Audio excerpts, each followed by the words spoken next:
Buonasera e ben ritrovati con l'informazione flash di New Sicilia. I principali titoli del pomeriggio. È stato firmato un protocollo d'intesa tra la regione siciliana, il comune di Messina, la società Stretto di Messina, RFI e FS Sistemi Urbani.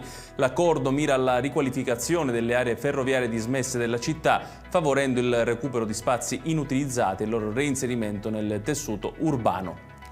Sul ponte il prossimo grande passaggio è l'approvazione del CIPES. Stiamo lavorando per questo e contiamo di realizzare le prime opere già quest'anno. Lo dice Pietro Ciucci, presidente della società Stretto di Messina. Sul tema si è espresso anche il ministro Salvini, che ha definito il ponte un'opera strategica per riqualificare, investire e migliorare il territorio. È stato inaugurato il nuovo pronto soccorso del Policlinico di Messina alla presenza del Presidente della Regione Renato Schifani. Massimo impegno per garantire efficienza ai cittadini, le parole del Governatore che al taglio del nastro ha visitato la struttura.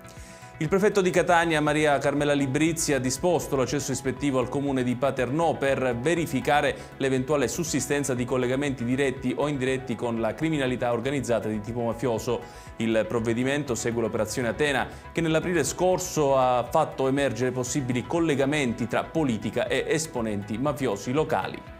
Chiudiamo con il meteo. Una corrente di aria umida arriverà sulla Sicilia nelle prossime ore, portando cieli coperti o molto nuvolosi sul litorale ionico e nelle zone interne, previsti anche rovesci di debole intensità a partire dal pomeriggio. Ed è tutto per questa edizione. Tutti i dettagli su queste notizie li trovate come sempre sul nostro sito www.newsicilia.it. Grazie per averci seguito e buon proseguimento di serata.